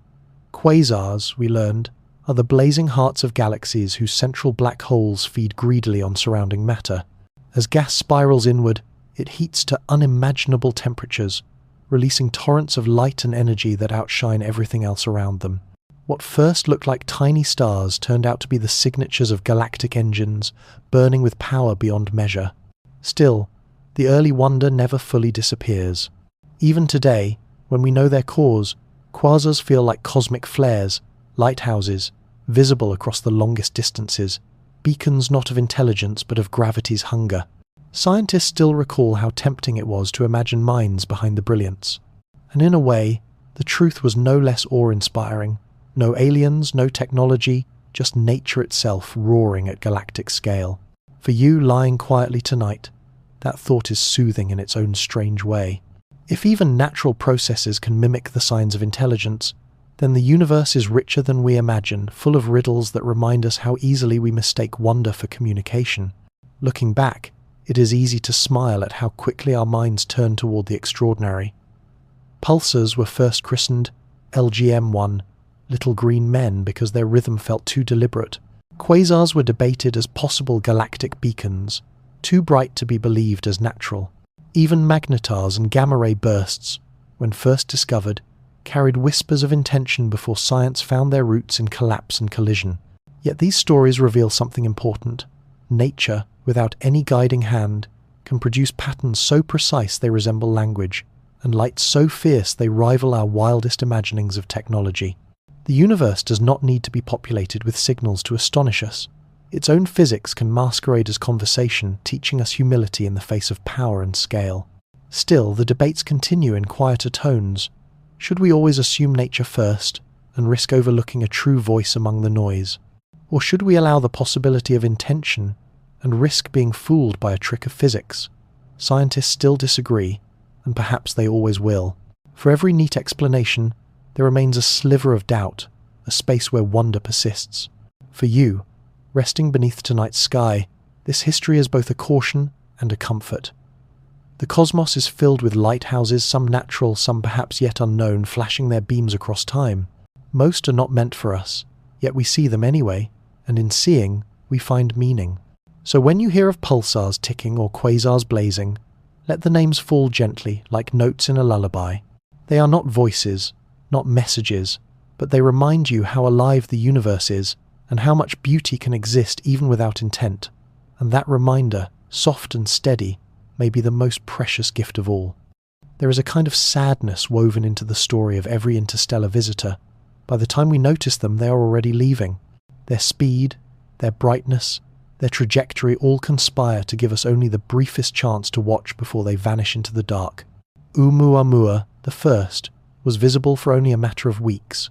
For 11 days, astronomers gathered enough light to study its peculiar shape and motion. Then it grew too faint, slipping beyond the reach of our instruments. Everything we know about it, every model, every debate, comes from that thin slice of time. A blink in cosmic terms, and then it was gone. Borisov, though brighter, offered no greater kindness. Its icy coma glittered in telescopes for a season, but within months it was fading, its trail dispersing into the solar wind. And Atlas, our third guest, followed the same script, here briefly, then gone, each one like a stranger glimpsed in a crowd seen just long enough to spark questions, never long enough to answer them. Astronomers have called them shadows crossing the stars, visitors whose presence is defined by their departure. They remind us that even with modern technology, we are still vulnerable to timing. We can prepare, we can calculate, but we cannot hold on. Scientists still debate what to do with this fragility. Should we pour resources into faster surveys, automated telescopes that catch the faintest intruder at the moment it arrives? Or should we accept that most travelers will pass unseen, their stories carried silently into the void? The arguments continue, unresolved. For you, lying quietly tonight, perhaps the fragility itself is what makes these encounters beautiful. To witness something fleeting is to be reminded of your own brevity. Both you and the comet are temporary guests of the cosmos, crossing paths for a moment, then moving on, and in that shared impermanence, there is kinship. The challenge is not only distance but speed. Oumuamua raced through the solar system at nearly 95,000 kilometers per hour, fast enough to circle Earth in less than half an hour. Against such velocity, our instruments became chasers scrambling after a sprinter already halfway down the track.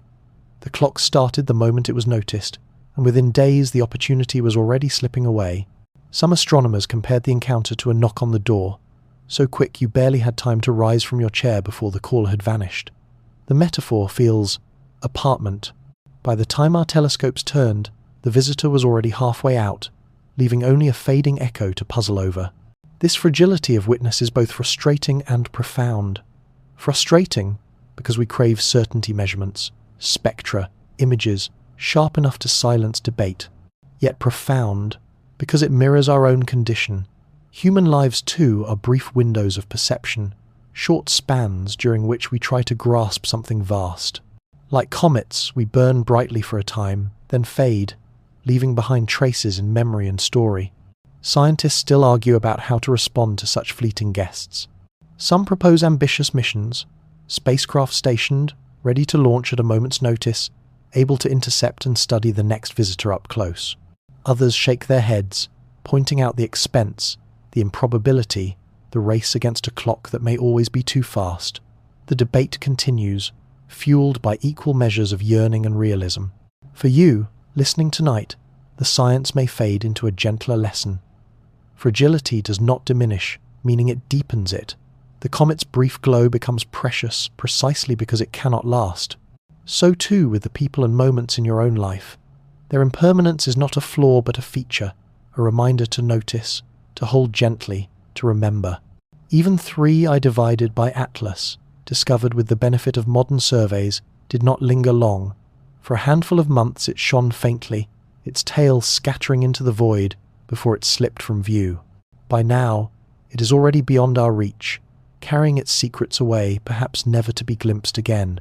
A poet once likened such visitors to pilgrims, stopping briefly at the sun's cathedral before continuing their solitary journeys. The image feels right. They arrive, they bow to the warmth of our star, and then they leave, never looking back.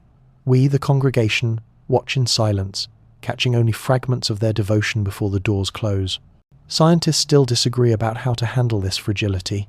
Should we regret the opportunities lost, or should we celebrate the thin slivers of time we are given? Is it wiser to invest in chasing the next guest, or to accept that most will slip away? The debates remain unresolved because both perspectives hold truth. For you, resting tonight, perhaps the lesson is softer still. Fragility is not failure, it is the shape of life itself. Every encounter, whether with a comet, a moment, or a person, carries the same condition. It will not last, and because of that, it matters more. So, as you drift, you can let the thought settle gently, that we share with these travelers a common fate. We appear for a time, we shine as best we can, and then we move on. And in the brief overlap when their path crosses ours, the universe feels less indifferent, more intimate, as if it too cherishes the fleetingness of witness. It is not enough for us simply to listen. At some point, curiosity becomes bold, and boldness becomes a greeting. Humanity has not only watched for visitors, we have sent invitations of our own. In 1974, from the giant radio dish at Arecibo in Puerto Rico, scientists beamed a signal into the stars. It was brief, only 1,679 bits of information, yet dense with meaning. A coded picture of our DNA, the outline of a human figure, the map of our solar system, and the machinery that sent the message. A cosmic postcard launched toward the globular cluster M, 1325,000 light-years away. It will not arrive there for another 20 millennia. But still, we sent it. Just a few years later, we went further. When the Voyager spacecraft were launched in 1977, bound for the outer planets, and then the stars, they carried with them 2 golden records. Etched in their grooves were greetings in 55 languages, sounds of wind and waves, music from Bach to Chuck Berry, and even the laughter of a baby.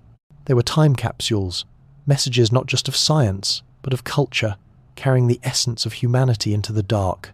These gestures were equal parts science and poetry. No one expects the Arecibo signal to be received, or the Voyagers to be intercepted by curious hands. And yet, we made them anyway. Because sometimes, the act of sending is its own kind of discovery. It affirms that we are here, that we have voices, that we wish to be heard. Scientists still debate whether this boldness is wise. Should we be advertising our presence to a cosmos we do not understand? Could such announcements invite dangers we cannot imagine? Others argue the opposite, that silence is more dangerous, that isolation breeds despair. The arguments continue, unresolved, as they likely will for generations. For you, lying quietly tonight, the story can feel almost childlike. A signal, a record, a laugh carried on a golden disc. It is innocence preserved, a reminder that humanity, for all its flaws, still dreams of conversation. The urge to reach outward has not faded. In recent years, new projects have dreamed of carrying our voice farther still. Among them is Breakthrough Starshot, an audacious plan announced in 2016. The vision, to launch swarms of tiny spacecraft, no larger than postage stamps, propelled by powerful lasers on Earth. Riding on beams of light, they could reach a fraction of the speed of light, fast enough to cross the Gulf to Alpha Centauri within a single human lifetime. Each craft would carry sensors, cameras, and perhaps one day even messages, whispers of humanity riding on sails of photons. The image is both technological and poetic, little seeds of Earth cast into the stellar wind, hoping to bloom in distant soil. One scientist described them as kites of light, fluttering into the cosmic night. Not all attempts are so grand. Smaller projects send radio messages toward nearby stars, encoding snippets of music, art, or mathematical patterns. Each is a kind of signature, a declaration that we exist and we are curious. Whether anyone ever deciphers them is beside the point. The act itself is an expression of longing, a ritual of reaching. Yet, as always, questions rise alongside the dreams. Some argue that sending signals is reckless, that we do not know who might be listening, or what they might make of us. The cosmos could hold friends, but it could also hold predators. Why announce our presence so loudly when silence might be safer? Others counter that to hide is impossible. Our planet already leaks signals, radio, television, radar, spilling into space for nearly a century. The message is out, whether we choose it or not. Scientists still disagree on the balance between caution and curiosity. Is contact the destiny of intelligence, or its downfall? Is silence, prudence, or fear? No clear answer exists. But the debate itself reveals how deeply we care, how much of our identity is tied to the hope that someone, somewhere, might hear us. For you, lying beneath your own quiet sky, it may feel less like danger and more like yearning. Humanity is, in a sense, writing letters it may never see opened. And perhaps that is what makes them beautiful.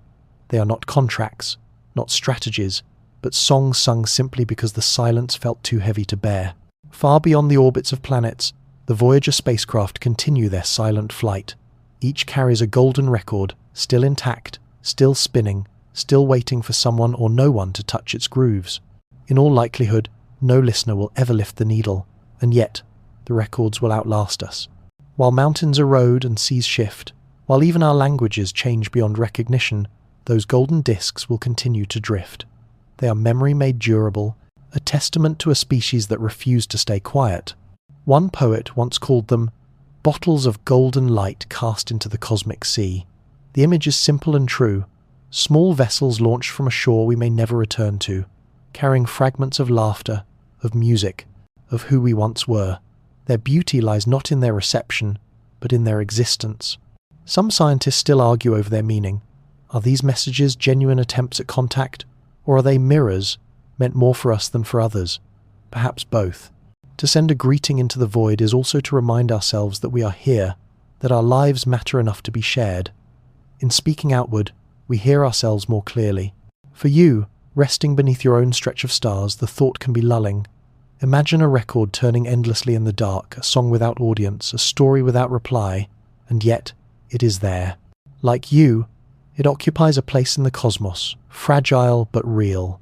Its silence is not failure, it is simply the shape of hope. So, our dreams of contact continue, not because they must succeed, but because they are part of who we are. We are a species that longs to be heard, even if only by the night itself. And in sending our voices outward, we remind ourselves that the silence is never empty. It is filled with waiting, with possibility, with the faint promise that someone, someday, may answer. When you look up at the night sky, it is easy to feel alone with your thoughts. Yet in truth, you are never looking alone. Across oceans and continents, billions of eyes have lifted to the same stars, in wonder, in prayer, in curiosity. The sky is the one roof we all share, no matter the language we speak beneath it. Today, that shared gaze has become more literal than ever. More than 30 nations operate telescopes, radio dishes, and observatories, each one contributing to a collective effort to map the heavens. From deserts in Chile to mountaintops in Hawaii, from valleys in China to plains in South Africa, the instruments are scattered, but their purpose is united: to watch, to listen, to wait. Some call this humanity's common tongue, the quiet act of looking upward together. A child in Kenya, a scientist in Japan, a farmer in Brazil, all of them can recognize the same moon, trace the same Milky Way. Whatever divides us on the ground, above us the canvas remains shared, unbroken. There is comfort in knowing that if a visitor like 3i divided by Atlas passes by, the whole world watches. Data flows across borders, photographs are exchanged, models refined in real time by teams who may never meet in person but who collaborate nonetheless. The comet becomes a guest, not of one nation, but of humanity as a whole. Scientists still debate what this shared waiting means. Some argue it is purely practical. Global cooperation improves precision, reduces error, accelerates discovery. Others suggest it is spiritual, a kind of ritual that reminds us of our place in the cosmos. Perhaps it is both. The act of waiting together is both science and ceremony, both calculation and prayer. For you, resting in the quiet, that thought can be soothing. When you tilt your face to the stars, you are joining a chorus of gazes. You are part of a vigil that spans the world. And in that vigil, loneliness softens into belonging. Now and then, the waiting is rewarded with moments so dramatic that the entire planet pauses. In 2017, a total solar eclipse swept across the United States, and millions stepped outside to watch the daylight vanish. Highways emptied, schools paused, strangers shared glasses on sidewalks. For a few minutes, all divisions seemed to fade, replaced by a shared gasp beneath a shadow. It is not the only time. Meteor showers, lunar eclipses, even the rare transit of Venus, each has drawn crowds across continents, eyes lifted in unison. One journalist called these events the greatest festivals the sky has ever hosted. They remind us that while our calendars and cultures differ, our sense of awe is universal. Interstellar visitors like Oumuamua or Atlas may not ignite street gatherings, but they spark a quieter version of the same unity. Astronomers in Chile pass their findings to colleagues in Europe. Observatories in Hawaii share their data with South Africa. Amateur stargazers upload their photographs to forums where strangers from every time zone marvel together. For a brief span, the world feels smaller, drawn closer by the arc of a comet. Scientists still debate what to make of these shared pauses. Some argue that they are fleeting distractions, soon forgotten amid the noise of daily life. Others see them as profound, proof that humanity can still find common ground in the face of wonder. Perhaps both views are true. The events pass quickly, but the memory lingers, stitched into the story we tell of ourselves. For you, resting beneath the night, it is enough to know that your gaze is not solitary. Somewhere, someone else is looking up at the same moment, guided by the same curiosity. In that unseen companionship, the waiting becomes lighter, the silence less heavy. In the age of networks, the waiting is no longer confined to observatories. Data from telescopes streams freely across the world, open for students, amateurs, and dreamers to explore. A discovery in Chile can be confirmed in Japan within hours. A photograph from a backyard in Argentina can inspire a child in Norway to aim their own lens skyward. The sky becomes a shared canvas, continually updated, continually watched. One writer described this as the longest conversation humanity has ever begun, and we are still on the first line. The metaphor is fitting. We lean into the silence together, listening, watching, waiting for the universe to reply. And though no clear answer has come, the act itself becomes a bond. Across borders and languages, across generations, the vigil continues. Scientists still debate the meaning of this collective patience. Some insist it is simply science data shared for accuracy, for rigor, for progress. Others see it as something softer, a ritual of connection, a reminder that wonder belongs to everyone. Perhaps it is both. The night sky is at once laboratory and temple, experiment and prayer. For you, lying quietly now, this may be the most comforting thought of all, that you are not alone in your waiting. Millions of others share it, scattered across the planet, all looking up into the same dark ocean. Together, we keep the watch. Together, we hold the silence. And together, we remind the cosmos that humanity is here, awake beneath the stars. By now, Three-Eye divided by Atlas is far beyond our reach. Its faint glow has slipped beneath the threshold of our instruments, its path curving steadily outward, back into the cold between the stars. It will not return. Whatever secrets it carried remain locked within its icy frame, borne away into silence. Astronomers can calculate its trajectory with exquisite precision. They know how fast it travels, which constellations it will pass near, how its light has already dimmed past human sight. But precision is not the same as intimacy. The comet is no longer ours to watch. It is a stranger fading into the crowd, one last glimpse before it vanishes forever. One scientist once called such interstellar visitors flying questions, arrivals that ask more than they answer. The phrase lingers because it captures what we feel now, curiosity sharpened by incompleteness. We wanted clarity, but what we received was wonder. Scientists still debate whether we saw enough. Was Atlas a comet, An iceberg, a fragment, a messenger? Have we learned something solid, or have we simply been reminded of how much we do not yet know? The arguments go on, but the visitor does not wait. It is already gone. For you, lying beneath your own sky, the thought may carry a hush of melancholy. And yet, there is beauty in letting go. Not every story needs a conclusion. Some are meant to trail off into the dark, like comets vanishing beyond the horizon, and in that vanishing, they leave space for dreams. Like Oumuamua and Borisov before it, 3I divided by Atlas follows a hyperbolic path, a curve that guarantees no return. It is not a visitor on a cycle, like Halley's Comet, destined to loop back in decades or centuries.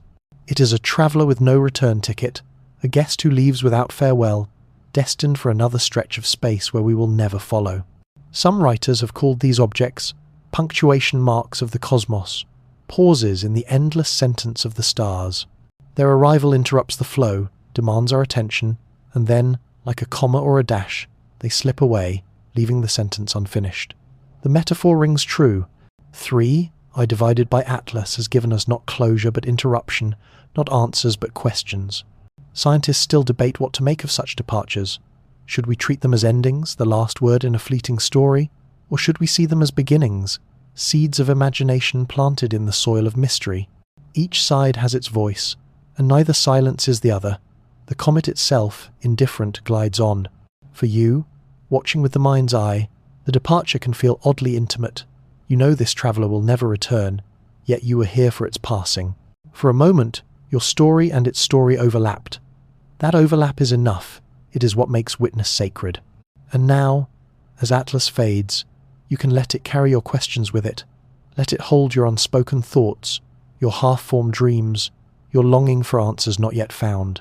Somewhere in the dark it drifts on, a vessel of mystery, bearing away your wonder as gently as a lullaby.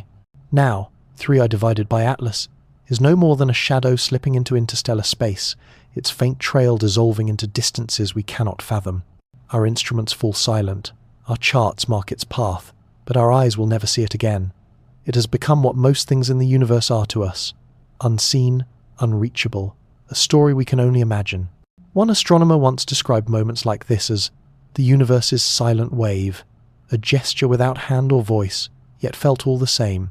The comet came, the comet left, and in its passing we were reminded of our place, not the centre, but a witness. Scientists still argue how to classify these events. Are they simply scientific curiosities, data points to file away and compare? Or are they symbols, reminders that science and wonder are not separate but entwined? Perhaps both. The numbers matter, but so does the silence they leave behind. Both feed the imagination, both keep us watching. For you, resting beneath the weight of night, there is no need to solve the riddle tonight. You can let the mystery drift with Atlas, let it carry your questions across the dark. Its path may be endless, but your evening is not. Your eyes can close, your breathing can slow, your thoughts can float as gently as a comet's fading light. So farewell, mysterious traveller. Thank you for passing through, for reminding us that the sky is alive with stories. And to you, listener, I wish the same gentle passage into sleep. May your dreams be filled with soft stars, with drifting comets, with quiet questions that ask for no answers. Good night, and may the universe hold you kindly.